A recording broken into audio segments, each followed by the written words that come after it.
À un moment où la tension montait en flèche lors de la dernière Coupe d'Afrique des Nations, Zinedine Zidane a stupéfié tout le monde en répondant sans détour à un journaliste marocain. Il a qualifié de véritable mascarade les décisions arbitrales qui ont marqué le tournoi, accusant l'organisation d'avoir transformé cette compétition mythique en un outil au service d'intérêts étroits et loin de l'esprit du sport. Au lieu d'une déclaration diplomatique, le champion du monde 1998 a brisé le silence avec une franchise rare. Il a dénoncé un système orchestré pour freiner l'élan des Fennecs, ces guerriers du désert qui incarnent la force du football maghrébin. Selon lui, les erreurs d'arbitrage n'étaient pas des hasards isolés, mais des choix délibérés dans les coulisses, touchant aussi bien les décisions sur le terrain que l'ambiance générale du tournoi. Zidane a exprimé une profonde amertume face à l'absence de vrai football, remplacé par du favoritisme et des calculs qui ont terni l'image du continent.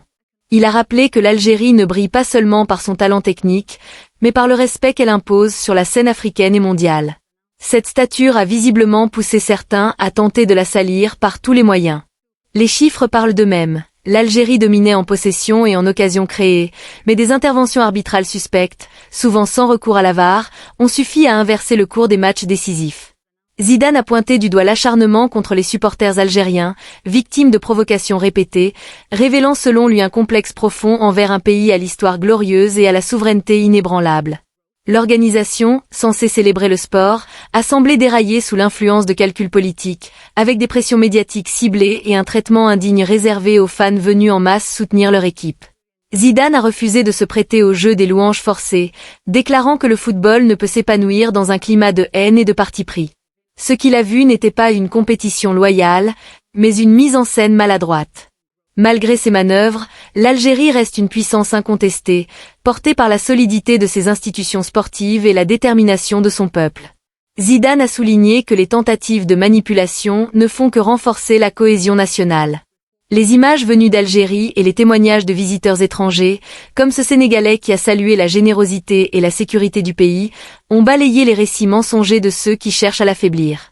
Aujourd'hui, le monde voit une Algérie ferme dans ses principes, forte de son peuple et de ses sportifs qui refusent l'injustice.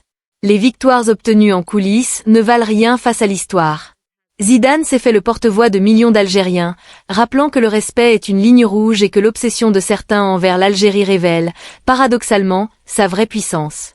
Les complots ne visent que les forts. Avec son territoire immense, ses ressources et son héritage révolutionnaire, l'Algérie reste un pilier incontournable en Afrique. Les valeurs humaines et la justice doivent primer, sans quoi toute célébration d'organisation n'est qu'une illusion. L'Algérie, riche de sa diversité, de son hospitalité et de sa solidarité visible lors du Ramadan et en toutes circonstances, n'a besoin de l'approbation de personne. La dernière séance restera une tâche pour ceux qui ont perverti le jeu, mais une source immense de fierté pour l'Algérie, victorieuse par son éthique et sa force morale. Elle prouve qu'elle est une forteresse imprenable face aux conspirations. L'avenir appartient au football propre, et l'Algérie l'incarne pleinement.